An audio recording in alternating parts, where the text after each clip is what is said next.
indicaba la ocurrencia o no de un determinado suceso. Es un proceso que se repite o se puede repetir y los resultados son al azar. Otro concepto básico, también lo hemos visto, se llama espacio muestral, que son todos los resultados posibles de un experimento aleatorio. Y lo simbolizábamos con la letra U mayúscula, si ustedes se recuerdan. Todos los resultados posibles. En el caso de un dado, los resultados posibles eran 1, 2, 3, 4, 5, 6. En el caso de una moneda era cara o seca, por ejemplo. El evento simple o suceso aleatorio son cada uno de esos resultados posibles de un experimento aleatorio. Por ejemplo, un evento simple de una moneda es cara, otro evento simple es seca. En el caso de un dado, un evento simple es 1, otro 2, otro 3, otro 4, otro 5, otro 6.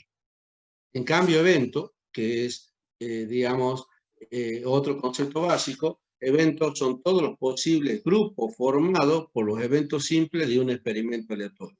Un ejemplo de evento, un grupo formado por los eventos simples sería, en el caso del dado, sería X, tal que X sea par. Entonces serán 2, 4 y 6. ¿Ven? Ya no son todos los resultados posibles, sino son los grupos que podamos formar. Otro podría ser que sea X, tal que X sea impar, y serán 1, 3, 5, y así sucesivamente. Eso se llaman eventos. Eventos que van a estar conformados por eventos simples. Grupos de eventos simples que los sacamos del espacio muestral U. Ejemplos de conceptos básicos podría ser, por ejemplo, el experimento aleatorio que se simboliza con EA.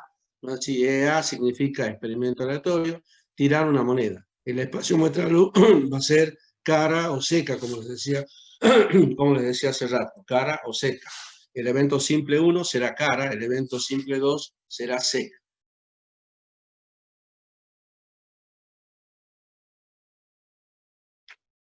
Otro ejemplo sería tirar un dado.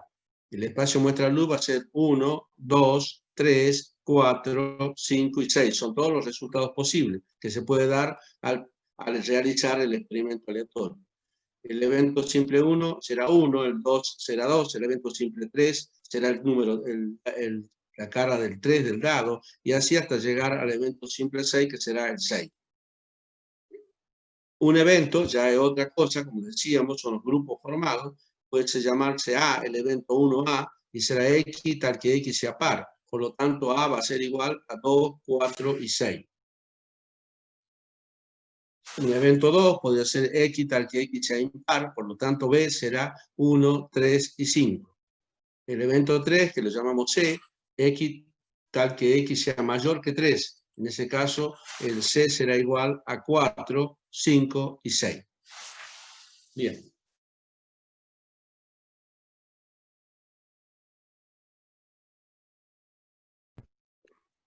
Profe, disculpe, ¿podría poner la pantalla completa? Sí, sí, con mucho gusto. Ahí está. Entonces, estos son ejemplos de los conceptos básicos que hemos dado recién. Bueno, y así y a partir de ahí podemos nosotros empezar a trabajar con la probabilidad. Había dos tipos de probabilidad que decíamos al final del cuatrimestre anterior, la clásica y la frecuencial. La clásica es a priori, ¿no? Así es antes de realizar el experimento aleatorio. Y un señor de apellido Laplace es el inventor. Y él la define como la probabilidad de que ocurra un suceso aleatorio es igual al cociente entre el número de casos favorables a dicho suceso y el número total de casos posibles sería cuando todos esos casos son igualmente posibles. Y se simbolizaba con P de A. La probabilidad clásica se simboliza con P de A o P de B o P de C, según el evento que ustedes quieran definir. Por ejemplo, P de A va a ser igual al A, que son los casos favorables, ya no es la, porque si no es el A, el numerador se llama casos favorables, y el N, el total de casos posibles. Los casos posibles, ¿qué características tienen que tener? Deben ser mutuamente excluyentes, es decir, que se pueden dar una sola situación. Si yo tiro una moneda, o sale cara o sale seca, no sale cara y seca. Por eso se dice que son mutuamente excluyentes. Y todos los casos deben conformar un conjunto completo, es decir, que debe ser el total de los resultados posibles. En este caso, si tiene una moneda, será cara y seca. En el caso del dado, será el 1, el 2, el 3, el 4 y ese hasta el 6, y ese será el conjunto completo. En términos de probabilidad, cuando existe un conjunto completo, si sumamos todas las probabilidades de ese conjunto completo, me tiene que dar igual a la unidad. Es una fracción propia. ¿Por qué es una fracción propia? Porque siempre el numerador es menor o igual que el denominador. Y varía su resultado entre 0 y 1. Es decir, el menor valor que puede tomar es 0 y el mayor valor que puede tomar 1. Una probabilidad no puede tener un resultado de 2,5 o 150 por 100, nada. No es así. O sea que solo varía entre 0 y 1. Puede ser 0,50 o el 50%, o 0,70 o el 70%, o el 0% o el 100%. Allí llega. Así. Esos son los límites que tiene el resultado de una probabilidad. La probabilidad clásica es un cociente con resultado fijo. No hay posibilidad de cambio. Si yo digo que tirar una moneda y que salga cara, que el A sea cara, va a ser, la moneda tiene una cara sobre el total de dos, que es cara más seca, son dos, un medio va a ser igual al 50%. Y ese 0,5 o 50% es igual acá en Estados Unidos, en la China, y no varía ese resultado, es un cociente con resultado fijo. Ejemplo de probabilidad clásica. Siendo A los casos favorables y B los casos contrarios a A, entonces si sumamos A más B me va a dar N. Entonces si yo sumo A más B me va a dar N, que es el número total de casos posibles. Tenemos que la probabilidad de A, como recién decíamos, era igual a A sobre N. Por ejemplo, tirar una moneda, calcular la probabilidad que salga cara, es decir, la probabilidad de A. A va a ser cara, entonces la probabilidad de que salga cara. Si A es que salga cara, entonces tenemos que A es igual a 1, B que los casos contrarios a A, que será seca, es también 1, por lo tanto, si sumamos 1 más 1 me va a dar el N. N va a ser igual a A más B igual a 2. Yo quiero calcular la probabilidad, va a ser A, que es 1, dividido en N2, va a ser 0,5 o el 50%.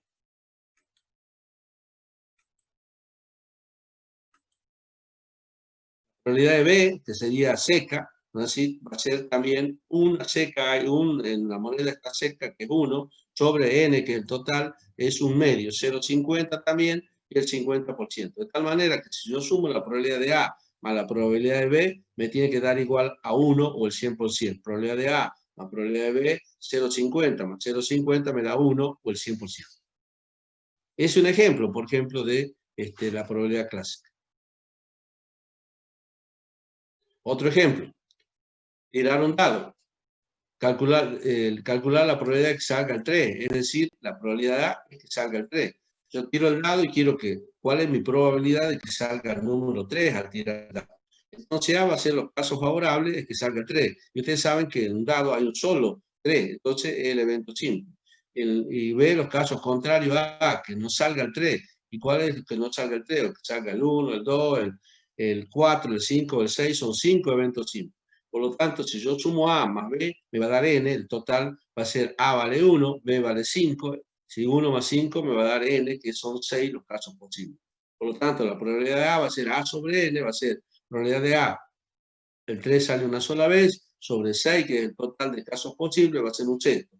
Y la probabilidad de B va a ser, yo tengo N, el B, que son 5 eventos simples sobre 6, va a ser 5 sextos. De tal manera que si sumo la probabilidad de A más la probabilidad de B, la probabilidad va a ser un sexto más 5 sextos, me va a dar 6 sextos, o sea, 1 o el 100%. Para cada evento simple del espacio muestra luz, la probabilidad será un sexto en caso de que el dado sea honesto, es decir, que no esté cargado. ¿Ves? Ese otro ejemplo, digamos, de la probabilidad clásica. La otra probabilidad se llama probabilidad frecuencial. Esta, a diferencia de la clásica, es a posteriori. Se calcula después del experimento aleatorio.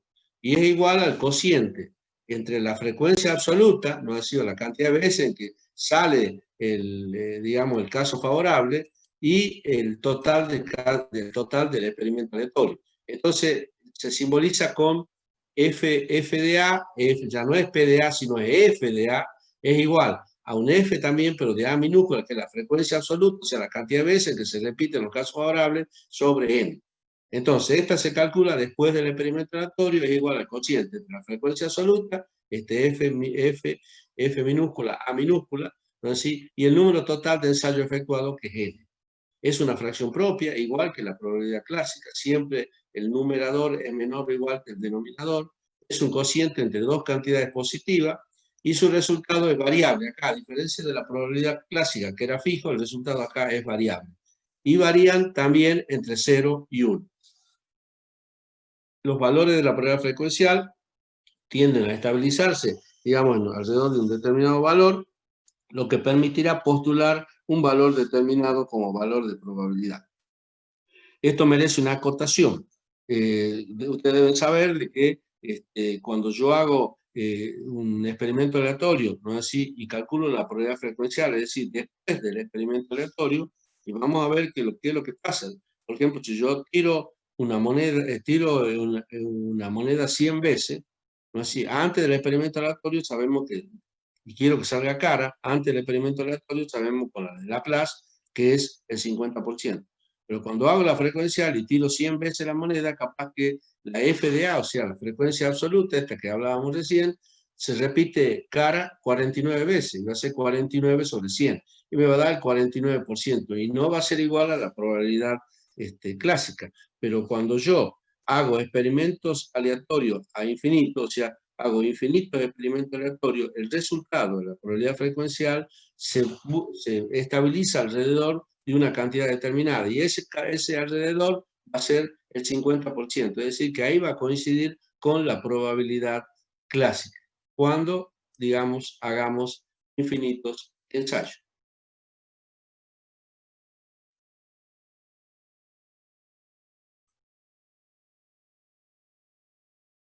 Bien.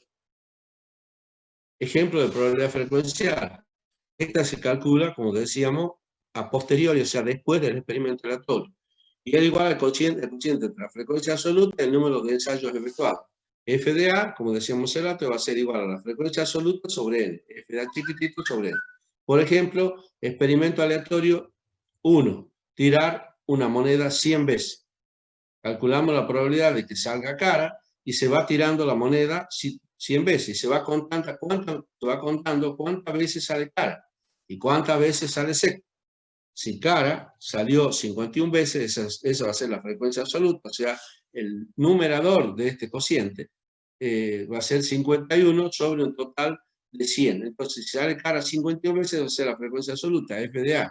Entonces, calculamos la probabilidad frecuencial, que será F de A igual a 51 sobre 100, o sea, 0,51, o sea, el 51%. F de B, que sería seca, sale 49 veces, porque son 100 menos 51, se salió en 100 tiradas, han salido 51 veces cara y se habrá salido 49 veces seca. Entonces será 49 sobre 100 y será el 0,49 o el 49%. Si yo sumo F de A más F de B, me va a dar el 100%, tal como lo hacíamos hace rato con la probabilidad clásica. Como ustedes ven, la probabilidad clásica me decía que la salir cara era el 50%, acá dice que el 51%. Pero esta probabilidad frecuencial es el experimento aleatorio 1. Cuando yo tiro hago infinitos experimentos aleatorios, el resultado va a tender a estabilizarse en el 50%. Y en ese caso va a coincidir con la probabilidad clásica. Este es un solo experimento, pero se puede repetir el experimento de forma infinita, en infinitas veces. Cuando esto ocurre, el valor de la probabilidad frecuencial es igual al valor de la probabilidad clásica.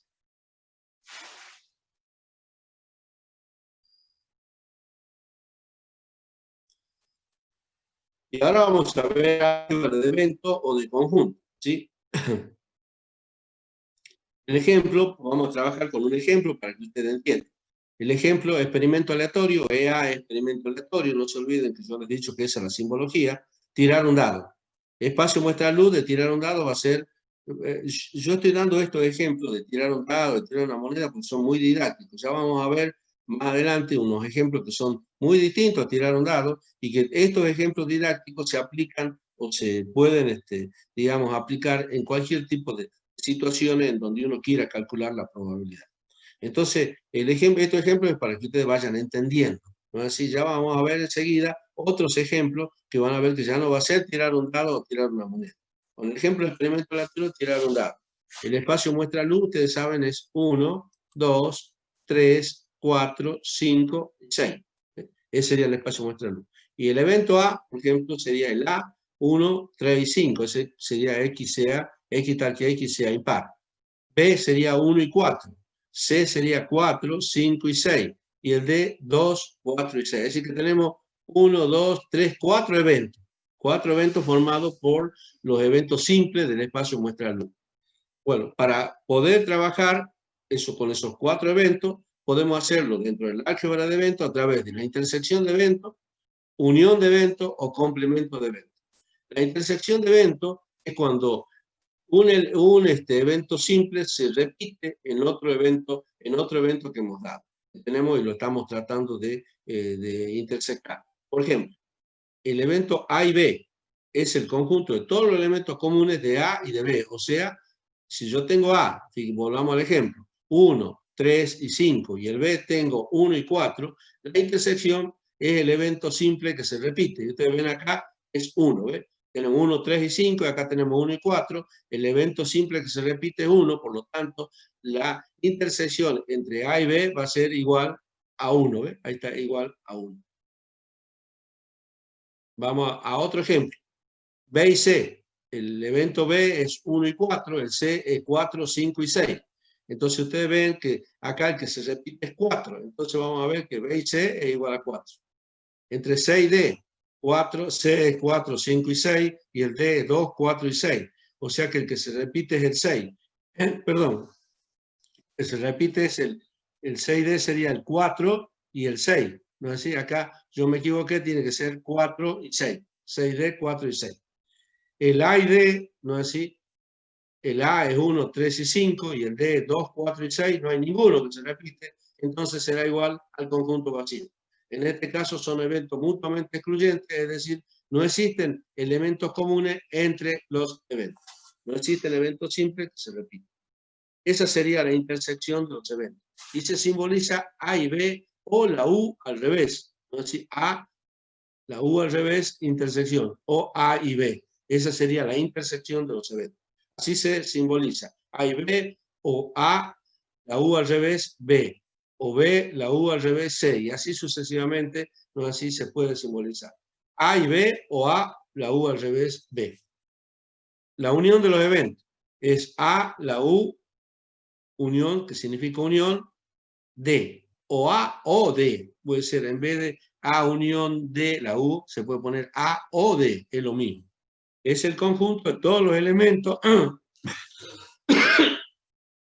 de A o de D, o de ambos.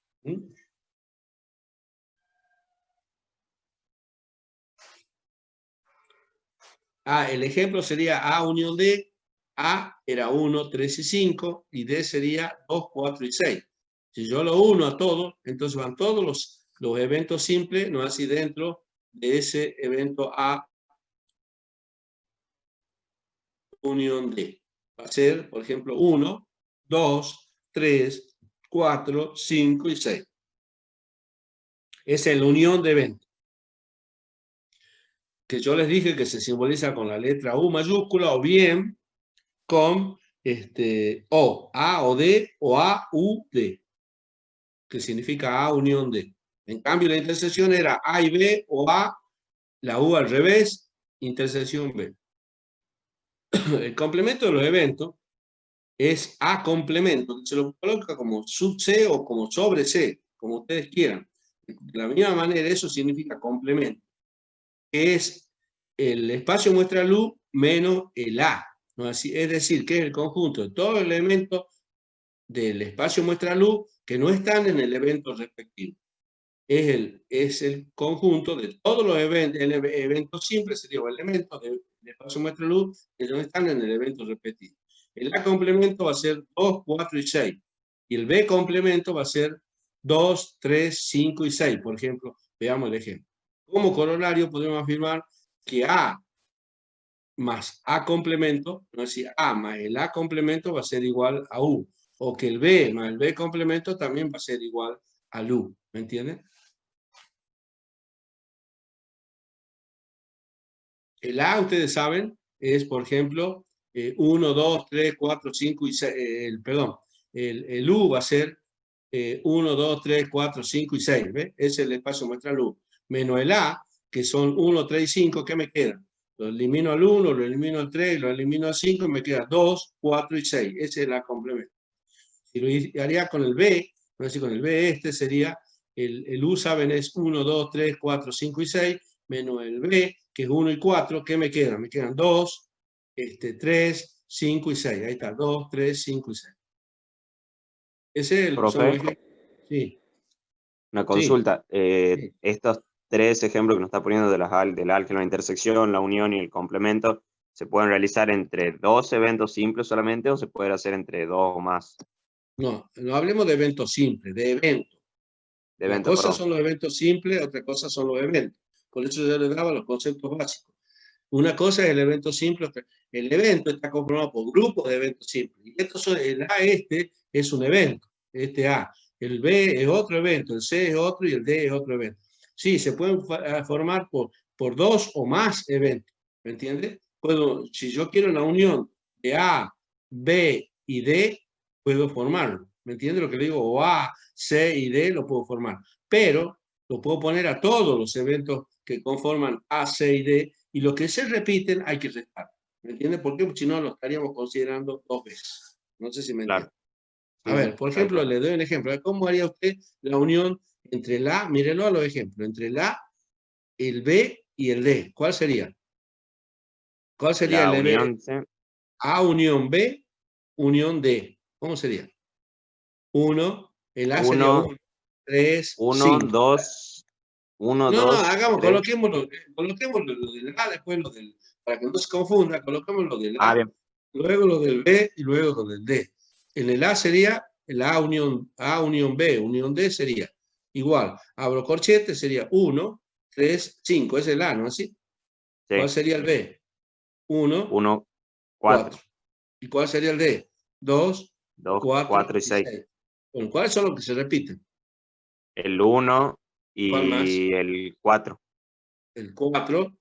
Sí, correcto. Entonces tengo que poner todo eso, el 1, 3, 5, 1, 4, 2, 4, 6, cierro corchete y le pongo menos, abro corchete. ¿Cuál era lo que se repetían? El 1, El 1 menos y el 1, 4. el 1 y el 4. ¿Me entiendes? Pues si no, se repetirían dos veces y estarían ponderándose dos veces. No sé si me entiende. Estaría sumándolo dos veces usted. Tendría que restarle la suma de eso. ¿Me entiende? Porque la unión Ajá. es suma. La unión es suma. La intersección es multiplicación. El complemento es lo que, digamos, se diferencia entre el espacio muestra luz y el A que yo tengo, o el evento que yo quiero considerar. ¿Sí? Bien. ¿Está claro lo Gracias, que quiero profe. decir? Bueno, listo. Sí. Ahora, si los tres eventos son mutuamente excluyentes, y ahí no se van a repetir ninguno, ¿me entiende lo que le quiero decir? Al no repetirse ninguno, no tiene que restarle nada. ¿Sí? Sí. Bien. Cuando se Gracias. repita, usted lo está sumando dos veces. ¿Ah? Y usted quiere que se sumen una sola vez, ¿no es así? Entonces, por eso hay que restar. Bueno, eso es lo que hay que analizar bien. Bueno, es decir, que no es solo entre dos eventos, puede ser 2, 3, 4, 5 eventos, lo que usted quiera. ¿Sí? ¿Listo? Tanto la multiplicación que la intersección, como la unión que la suma. Bien. Gracias, profe. Bien. Hay una serie de axiomas de probabilidad. La primera son cerca de 10 axiomas, ya lo vamos a ver. El primer axioma, que la probabilidad del conjunto vacío es igual a 0. Bueno, yo les doy el ejemplo que está acá, que sería, si tenemos un dado, ¿cuántas caras tiene un dado? Tiene 6 caras. Y si yo le digo cuál es la probabilidad de que salga el número 7 o el número 8, y la probabilidad del 7 no existe, es un conjunto vacío, entonces la probabilidad es 0. Por ejemplo, dice, la probabilidad de que salga el número 7 al lanzar un dado es igual a 0. ¿Pero por qué? Porque el espacio muestra luz no lo contiene al 7, porque el espacio muestra luz es del 1 hasta el 6, ¿no es así? De manera dado que porque el espacio muestra luz no lo contiene. De otra manera, el dado solo tiene 6 caras. Entonces el 7 no puede aparecer, el 8 tampoco. Pero la probabilidad del 5, por ejemplo, es un 6. Pero la probabilidad del 9 es un conjunto vacío, no hay. Entonces, 0. Es el primer axioma. La probabilidad de un conjunto vacío siempre es igual a 0. ¿Cuál es el segundo axioma? La probabilidad del espacio muestra luz es igual a 1 o al 100%. Si yo tengo una moneda, no sé si tengo el espacio muestra luz cara y seca. y la probabilidad de carga es 50% y de seca el otro 50%. Si sumo 50 más 50 va a dar el 100%, o 0,50 más 0,50 me da 1.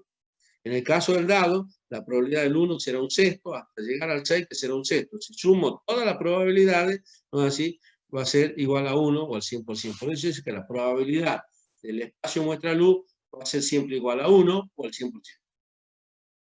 El resultado de la probabilidad varía entre 0 y 1. Eso ya lo dijimos hace rato. ¿No? Así que eran los límites entre lo que cual podría variar el resultado de la probabilidad. No puede valer, como yo le dije, 2, 250, 3 o 500, 6. No, varía entre 0 y 1. O entre el 0 y el 100%, si ustedes quieren ponerlo en términos porcentuales. La probabilidad del evento complementario es igual a la probabilidad del A complemento, que es igual a 1, que es la probabilidad del espacio muestra luz, menos la probabilidad de A.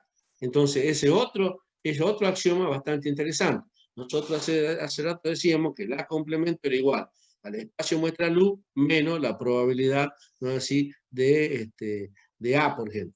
El A complemento, entonces, si yo digo la probabilidad del A complemento va a ser igual a U, que era 1, la probabilidad, es decir, en el axioma 2 lo teníamos, la probabilidad de U es 1, 1 menos la probabilidad de A. Esa va a ser la probabilidad del A complemento. Si dos eventos son iguales, la probabilidad de ambos eventos son la misma. Si dos eventos son iguales, claro, supongamos en el caso del ejemplo anterior, la probabilidad de A y la probabilidad del D, fíjense ustedes. Bueno, en ese caso la probabilidad de A, que era X tal que X sea un número impar, y la probabilidad del D, X tal que X sea un número impar, eso, digamos, forman, hay tres eventos simples en uno y hay tres eventos simples en el otro. Entonces, en el primero será el 50% y en el segundo será el 50%. Ese es otro axioma de probabilidad. Bueno, ya se me está cortando el tiempo, voy a dar 2 minutos más y nos reunimos después dentro de 2 minutos. 6, el axioma número 6 dice: la probabilidad de la intersección de eventos será igual a la probabilidad de los elementos comunes. Claro, la intersección son los elementos comunes entre dos eventos. Nosotros teníamos que A, por ejemplo, acá decimos A, que salga el número impar, y B, que sea mayor que 2. Entonces, que salga el número impar sería 1, 3 y 5. Que sea mayor que 2 va a ser 3, 4 y 5. Así, ¿cuál será A y B? La intersección entre A y B va a ser 3 y 5. Entonces, la probabilidad de A y B va a ser la de 3 es un sexto, la de 5 es un sexto, sumamos un sexto más un sexto, me da 2 sextos, o sea, un tercio, igual al 0,3333 o al 33,33%. ¿Han entendido hasta acá? ¿Sí o no? ¿Leguizamón? ¿Han entendido? ¿Sí? Sí. Bueno. Sí, sí. Bueno, Profe. ese es otro axioma. ¿Eh? La probabilidad de la intersección de eventos será igual a la probabilidad de los elementos comunes. O sea, ¿cuáles son los elementos comunes que se intersectan? Y entonces acá en el caso este ejemplo que yo estoy dando, que A sea el número impar 1, 3 y 5, y B sea mayor que 2, que va a ser 3, 4 y 5 y 6, entonces la intersección entre A y B va a ser 3 y 5. Y la probabilidad de A y B, o sea, de la intersección va a ser 3 es un sexto, 5 es un sexto, lo sumo, me da 2 sextos. O sea, un tercio, lo simplifico, me queda un tercio, y eso va a ser, si lo divido, me va a dar el 0,3333, o en términos porcentuales, el 33,33%. Bueno, aquí dejamos y nos estamos viendo dentro de 2 o 3 minutos. Profe, Sí. antes que se corte, vimos que ahí en el aula virtual está la asistencia ahora para colocarla, pero vuelve a pedir la contraseña. Bueno, Seguimos con... quédese tranquilo, que yo le estoy sacando una foto a ustedes, ¿no? Así de quién está. ¿Sí? Bien, listo, profe, gracias.